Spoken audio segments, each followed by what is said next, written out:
하나님께서 태초에 참 심히 보시기에 좋은 상태로 세상을 아름답게 창조하셨습니다. 창세기 1장 31절 말씀을 우리가 잘 아는데요, 하나님이 지으신 그 모든 것을 보시니 보시기에 심히 좋았더라. 저녁이 되고 아침이 되니 이는 여섯째 날이니라. 이렇게 말씀하고 있습니다. 하나님이 지으신 모든 것들 참 보시기에 좋았다. 심히 좋았다. 특별히 하나님의 형상대로 지음을 받은 인간은 하나님께서 바라보시기에 너무나 아름다운 상태였습니다.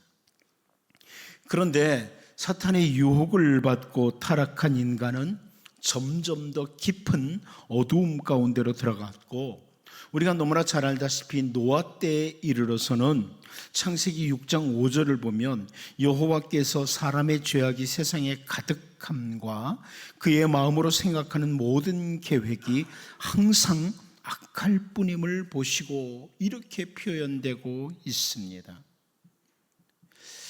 항상 악한 상태에 사람들이 이르렀다. 그럼에도 불구하고 하나님께서는 그 하나님의 백성을 구원하시는 일을 끊임없이 해오시고 오늘 우리들에게까지 구원의 은혜를 베풀어 주시는 분이십니다.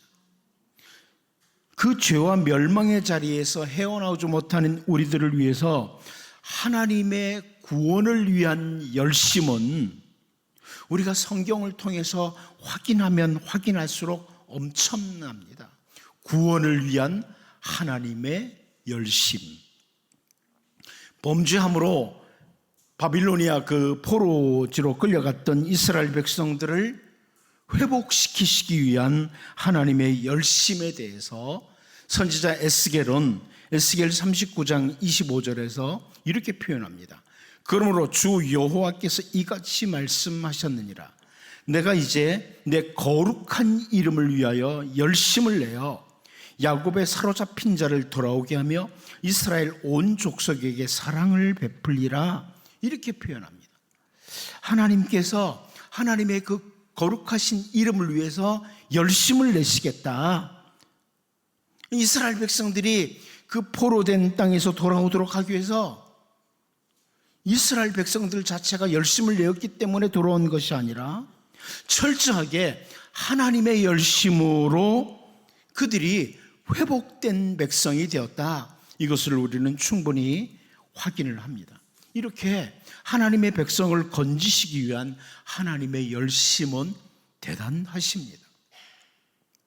그래서 바울 사도는 고린도후서 11장 2절을 통해서 내가 하나님의 열심으로 너희를 위하여 열심을 내노니 내가 너희를 정결한 처녀로 한 남편인 그리스도께 드리려고 중매함이로다. 이런 표현을 합니다. 바울 사도가 나는 하나님의 열심을 가지고 너희를 위해서 열심을 낸다. 이런 표현을 감히 사용하고 있습니다. 우리가 그동안 예수님과 사마리아 한 여자와의 만남을 계속 살펴보고 있는데요, 이 사마리아에 가련한 이 여자를 구원하시기 위해서 우리 주 예수님 또한 열심히 대단한 열심이십니다. 예수님도 대단한 열심과 함께 이 사마리아에 가련한 한 여자를 구원해 내십니다. 유대를 떠나서 갈릴리로 가시면서 예수님은 의도적으로 사마리아로 통과하시고요, 물을 기르기 위해서 온 사마리아 여자에게 물을 달라고 하심으로 대화를 시작하셨습니다. 이제 우리가 오늘 본문을 통해서 어찌 보면 당시 모든 사람들에게 천대를 받던 이 사마리아 여자를 구원하시는 하나님의 열심을 함께 살펴볼 수 있는데요, 이 하나님의 열심을 보면서 나 같은 죄인 살리신 하나님의 열심, 하나님의 일하심도 함께 보면서 감사하면서 더욱 믿음 안에서 신실하게 살아가는 우리들이 될 수 있기를 바랍니다.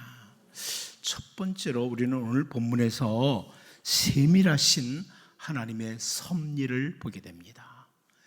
세밀하신 하나님의 섭리라. 오늘 본문 27절을 다시 한번 같이 읽어보겠습니다. 봅니다. 시작. 이때 제자들이 돌아와서 예수께서 여자와 말씀하시는 것을 이상히 여겼으나 무엇을 구하시나이까? 어찌하여 그와 말씀하시나이까? 묻는 자가 없더라. 여러분, 이 구절을 헬라어 성경으로 보면 그리고 이때의 제자들이 돌아왔다, 이렇게 시작을 합니다.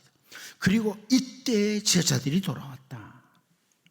예수님께서 앞부분에서 에고 에이미, 내가 바로 그다, 내가 바로 하나님이다, 성자 하나님이다, 이렇게 메시아로서의 자기 선언을 하셨어요. 성자 하나님으로서 자기 선언을 하신 후에 바로 그때 제자들이 그 우물가로 돌아왔다, 이렇게 요한이 기록해주고 있습니다. 바로 그때 예수님께서 메시아로서의 자기 선언을 끝내고 나니까 바로 그때 제자들이 돌아왔다, 이런 의미입니다. 이 부분을 보면서 유명한 신학자 중에 핸드릭슨이나 아더 핑크 같은 분들은 바로 하나님의 섭리라, 이런 표현을 합니다. 하나님의 섭리라. 한마디로 시간의 주인이신 하나님께서 가장 좋은 때에, 가장 적절한 때에 제자들이 돌아오도록 하셨다, 이 말씀입니다. 가장 정확한 때, 가장 좋은 때에 제자들이 딱 돌아오게 하셨다.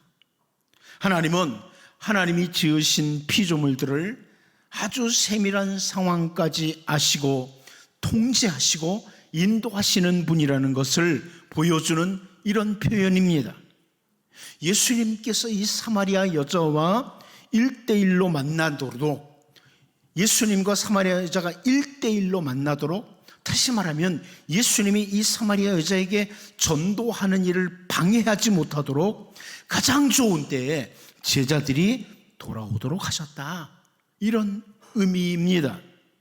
만일 제자들이 일찍 돌아와서 그 자리에 함께 있었더라면 사마리아 여자와 예수님이 진지한 대화는 이루어지지 않았을 것입니다. 딱 예수님께서 메시아로서 자기 선언, 네가 기다리는 그 타해부, 그 메시아가 바로 나다, 이렇게 선언하시고 난 후에 딱 제자들이 돌아오도록 되었다. 그래서 요한복음을 기록한 요한은 이 부분을 바로 그때 제자들이 돌아왔다고 기록해 줍니다. 그래, 학자들은 인간의 구원을 위한 하나님의 일하심으로 인해서 제자들이 돌아오는 시간을 예수님께서 메시아로 오신 것에 대해서 자기 선언을 하신 후에 이때, 바로 그때 제자들이 그 우물가로 오도록 섭리하셨다, 이렇게 정리를 해주고 있습니다. 이 사마리아 여자 한 사람을 구원하시기 위한 하나님의 세밀한 섭리가 깃들여 있는 그런 내용입니다. 한 사마리아 여자를 구원하시기 위한 하나님의 세밀하신 섭리. 사도행전 8장 26절을 보면 주의 사자가 빌립에게 말하여 이르되 일어나서 남쪽으로 향하여 예루살렘에서 가사로 내려가는 길까지 가라 하니 그 길은 광야라, 이렇게 말씀하고 있습니다. 여러분, 사마리아라는 지역에서 이 빌립이 참 열심히 전도를 잘 하고 있었어요. 복음을 참 잘 전하고 있었습니다. 그런데 주의 사자가 빌립에게 갑자기 광야로 가라고 합니다. 말씀을 잘 선포해서 사마리아 지역의 수많은 사람들이 예수님을 믿게 되는데 그때 빌립을 광야로 보내십니다. 사실 때로는 우리 인간의 머리로는 정말 이해가 되지 않는 일들을 하나님께서 하도록 하실 때가 있습니다. 그런데 다음 절을 보면 사도행전 8장 8절을 보면 일어나 가서 보니 에디오피아 사람 곧 에디오피아 여왕 간다게의 모든 국고를 맡은 관리인 네시가 예배하러 예루살렘에 왔다가 돌아가는데 수레를 타고 선지자 이사야의 글을 읽더라, 이렇게 되어 있습니다. 에디오피아 여왕 간다게의 모든 국고를 맡은 관리인 네시가 예루살렘에 예배를 하기 위해서 왔다가 돌아가면서 그 광야 길에서 선지자 이사야의 글을 읽고 있었습니다. 바로 그때 빌립을 만나게 하시는 거예요. 빌립은 다음 절을 보면 사도행전 8장 29절에서 31절까지 이렇게 합니다. 성령이 빌립더러 이르시되 이 수레로 가까이 나아가라 하시거늘 빌립이 달려가서 선지자 이사야의 글을 읽는 것을 듣고 말하되 읽는 것을 깨닫느냐? 대답하되 지도해 주는 사람이 없으니 어찌 깨달을 수 있느냐 하고 빌립을 청하여 수레에 올라 같이 앉으라 하니라, 이렇게 말씀해 주고 있습니다. 자, 이렇게 해서 빌립은 이제 선지자 이사야의 글로 시작을 해서 예수 그리스도의 생명의 복음까지 잘 전하고 있습니다. 인간의 구원을 위한 하나님의 열심을 보는데 아주 세미한 하나님의 섭리가 담겨져 있습니다. 세밀하신 하나님의 섭리. 가장 적절한 시간에 가장 적절한 사람을 보내셔서 생명의 복음을 전하도록 하시는 하나님의 세밀하신 섭리입니다. 여러분, 우리 조국 대한민국에도요, 정말 조국이 깊은 어려움 가운데로 들어가기 전에 가장 좋은 선교사들을 우리 조국 땅에 보내서 이 땅에 복음화가 이루어지기 시작했습니다. 여러분 잘 아는 정말 아름다운 선교사들이 이 조국 땅에 와서 순교를 강행하면서 많은 사람들이 순교를 당하면서 생명의 복음을 전했는데, 정말 가장 적절한 시간에 가장 좋은 때에 귀한 사람들을 보내셔서 우리 조국 대한민국이 하나님의 백성의 나라로 변하기 시작했습니다.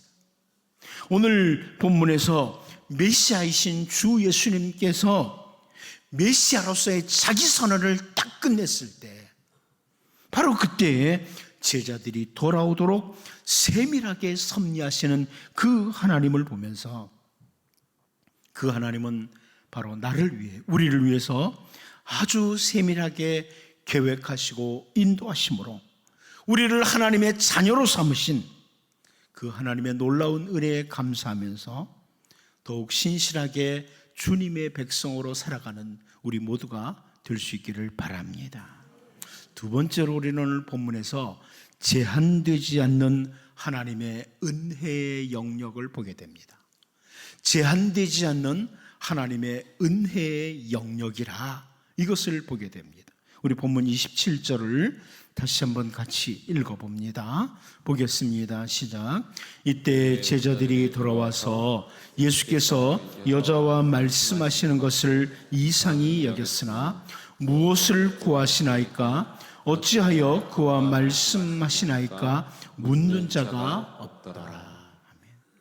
우물가로 돌아온 제자들이 목격한 것은 예수님께서 한 사마리아 여자와 대화를 나누시는 모습이었습니다. 그런데 그 모습을 보고 제자들이 이상히 여겼다, 이렇게 표현해 줍니다. 왜 제자들이 이상히 여겼는가 하면은 당시 유대 랍비들의 가르침 때문입니다. 당시 유대 랍비들의 가르침 때문에 제자들은 이상히 여길 수밖에 없는 거죠. 그 랍비들의 훈계서에는 이런 내용도 있었습니다. 한번 보십시오. 제가 읽어볼게요. 자기 아내와 그리고 다른 여자와는 절대로 거리에 서서 이야기를 해서도 안 된다. 여자를 만나거든 자기 아내라고 해도 거리에서는 이야기를 하지 말아라. 여자와 말을 많이 하는 자는 화를 불러들이며 율법을 등한히 여기게 되고 끝내는 지옥을 상속받게 된다. 이곳에 여성도들 많은데 기분 되게 나쁘죠? 예, 이게 당시 유대 랍비들이 가르친 가르침이었습니다. 그래서 유대인들은 죄송하지만 여자들을 완전히 무시했어요. 그런 시대예요. 여러분, 이 시대에 살고 있는 것에 대해서 감사하기를 바랍니다. 저 이렇게 유대인들이 여인들을 천대하시는 이런 의식이 아주 강했어요. 그런 시대였어요. 그렇게 천대 사상이 팽배했던 이때에 예수님께서 사마리아 여자와 대화를 하고 계시는 이것을 보고 이상하게 여긴 겁니다. 그런데 예수님께서는 이렇게 사마리아 여자에게 메시아이신 자기 선언을 하시면서 뭘 가르쳐 주십니까? 하나님의 은혜는 그 누구에게도 제한되지 않는다. 이걸 보여주는 거예요. 하나님의 은혜는 누구에게도 제한되지 않는다. 그리고 앞으로 복음을 들고 나가야 될 제자들에게 바로 그 상황을 알려주시기 위해서 아직 그래도 사마리아 여자와 대화를 마치고 헤어지기 전에 예수님이 하실 메시아의 자기 선언을 딱 끝내고 나서 아직은 헤어지기 전에 그때 제자들이 돌아오도록 하심으로 제한되지 않는 하나님의 은혜의 영역을 보여주시는 겁니다. 대화를 끝내고 간 다음에 올 수도 있어요. 그런데 그러지 않고 아직 이제 메시아로서 자기 선언, 정말 중요한 메시지를 전하고 난 뒤에 아직 사마리아 여자와 함께 있을 때 제자들이 돌아와서 하나님의 은혜는 우리 주 예수 그리스도, 우리의 랍비이신 예수님은 유대 랍비들과 다른 가르침을 가르치고 있다. 이것을 보여주는 거죠. 훗날 사도 베드로는 사도행전 9장 40절을 보면 베드로가 사람을 다 내보내고 무릎을 꿇고 기도하고 돌이켜 시체를 향하여 이르되 다비다야 일어나라 하니 그가 눈을 떠 베드로를 보고 일어나 앉는지라, 이런 표현합니다. 여제자입니다. 하지만 여제자라고 할지라도 인정하는 사도 베드로의 모습을 보게 돼요. 여제자도 인정하는. 사도 바울도 역시 빌립보 성으로 가서 전도를 하면서 사도행전 16장 13절 14절을 보면 안식일에 우리가 기도할 곳이 있을까 하여 문 밖 강가에 나가 거기 앉아서 모인 여자들에게 말하는데 두아디라시에 있는 자색 옷감 장사로서 하나님을 섬기는 루디아라 하는 한 여자가 말을 듣고 있을 때 주께서 그 마음을 열어 바울의 말을 따르게 하신지라, 이렇게 설명을 해줍니다. 빌립보라고 하는 큰 성입니다. 아주 큰 성인데 그 큰 성의 사람들 가운데 처음 복음을 전한 사람이 바로 루디아라고 하는 여자였다는 것입니다. 인간의 구원을 위한 하나님의 일하심은 사람들이 아무리 무시하고 멸시하는 사람이라고 할지라도 제한을 두지 않습니다. 사람들이 무시하지 하나님은 무시하지 않습니다. 우리가 잘 알다시피 예수님은 세리들에게도 말씀을 전하시고 창기들에게도 하나님 나라를 선포하셨습니다. 바울 사도는 우리가 잘 아는 말씀을 목회자인 디모데에게 디모데전서 2장 4절을 통해서 하나님은 모든 사람이 구원을 받으며 진리를 아는 데 이르기를 원하시느니라, 이렇게 표현을 해줍니다. 하나님의 은혜를 주시는 영역, 하나님께서 은혜를 주시는 영역은 결코 제한되지 않습니다. 그것이 사람이든 장소든 그 무엇이든 마찬가지입니다. 그러기에 오늘 미천하기 이를 데 없는 나에게까지 하나님의 은혜가 임한 것이고 우리가 하나님의 자녀가 된 것입니다. 사마리아 여자와의 대화를 나누는 예수님의 모습을 보고 당시 랍비들이 무시하고 천하게 여기던 여자와의 대화이기에 제자들이 이상히 여겼는데 이 모습을 통해서 제한되지 않는 하나님의 은혜의 영역, 구원의 영역을 확인하게 된 제자들이라는 것을 보면서 오늘 나에게까지 생명의 복음을 전하게 해주셔서 하나님의 자녀로 삼아주신 은혜에 감사하며 더욱 신실하게 다른 사람들을 무시하지 않고 살아가는 주님의 백성으로 살기를 바랍니다. 마지막 한 가지 더 봅니다. 저는 오늘 본문에서 하나님의 제어하심을 한 가지 더 봅니다. 하나님의 제어하심이라. 우리 본문 27절을 다시 한번 읽어보도록 하겠습니다. 같이 봅니다. 시작. 이때 제자들이 돌아와서 예수께서 여자와 말씀하시는 것을 이상히 여겼으나 무엇을 구하시나이까? 어찌하여 그와 말씀하시나이까? 묻는 자가 없더라. 제자들은 당시 유대 사회에서 행하던 모습과 전혀 다른 낯선 모습을 예수님에게서 보면서 이상하게 여겼지만 묻는 자가 없었다. 묻는 자가 없었다. 이렇게 표현합니다. 제자들이 이상하게 여겼지만 침묵을 했다는 겁니다. 그런데 만일 그 자리에 돌아온 제자들이 예수님에게 아니 예수님 어떻게 사마리아 여자와 대화를 나누십니까? 그 사람에게 뭘 구하세요? 이런 식의 말을 했더라면 어떤 일이 일어났을까요? 아직 사마리아 여자가 거기 있어요. 무슨 일이 벌어졌겠습니까? 그런데 오늘 본문을 보면 제자들이 침묵을 했다. 이상하게 얘기했지만 침묵을 하게 됐다. 그래서 학자들 가운데는 당시 그 랍비들에 대한 존경심으로 인해서 침묵한 것이 아닐까 이렇게 해석을 하기도 합니다. 랍비를 존경하는 마음으로 뭔가 이해가 되지 않아도 그냥 말을 참는 것 아니냐 이렇게 말이죠.